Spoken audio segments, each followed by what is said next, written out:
Ukrayna üzrə növbəti danışıqların gələn həftə Londonda keçiriləcəyi gözlənilir. Bunu Fransanın Xarici İşlər naziri Jean-Noël Barrot Parisdəki görüşdən sonra açıqlayıb. O, Amerika Birləşmiş Ştatları, Fransa, Böyük Britaniya, Almaniya və Ukrayna nümayəndələri arasındakı danışıqların açıq və səmimi keçdiyini deyib. Görüş Avropa ölkələrinin, Ukraynalıların və Amerikalıların yaxınlaşması kimi qiymətləndirilir.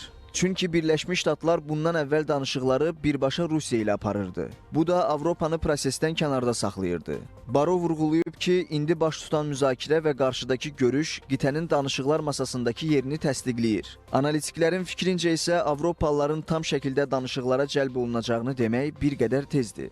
Mən əmin deyiləm ki, bu birbaşa danışıqların bir hissəsidir. Bu, daha çox Amerikalıların Ruslarla apardığı iki tərəfli danışıqlarla, Avropalıların Ukraynalılarla sülhü necə təmin etmək barədə müzakirələrinin əlaqələndirilməsinə təşəbbüsdür. Yəni, bu iki istiqamət arasında əlaqənin gücləndirilməsidir. Lakin bu, Avropalıların danışıqlar masasına gətirildiyi anlamına gəlmir.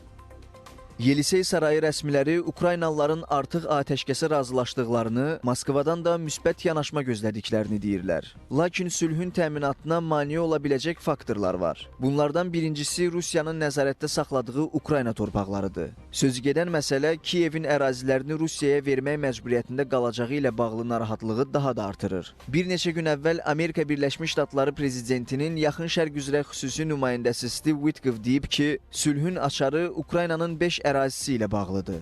Xüsusi nümayəndə konkret olaraq hansı bölgələri nəzərdə tutduğunu açıqlamayıb. Lakin çox güman söhbət Krım yarımadası, Donetsk, Lugansk, Xerson və Zaporojye vilayətlərindən gedir. Kiyev bu bölgələri Rusiyaya güzəştə getmək və tanımaq fikrində deyil. Amerika Birləşmiş Ştatları da bu kontekstdə tərəddüdlər edir. Çünki ABŞ istəsə də 5 regionun Rusiya tərəfində tanınması və atəşkəs əldə olunması bunu Ukraynaya və Avropaya qəbul elətdirə də bilməyəcək. Ona görə də düşünürəm ki, London görüşləri də əliyatda keçirilən görüşlər kimi də müsbət nəticə verməyəcək. Çünki Rusiyanın şərtləri daha da ağırdır və bu Ukraynanın parçalanmasını özündə ehtiva edir. Qeyd edək ki, Fransa prezidenti Emmanuel Macron da danışıqların Londonda davam edəcəyini təsdiqləyib. O, bu məsələdə Ağ Evlə sıx əməkdaşlığa hazır olduğunu vurğulayıb.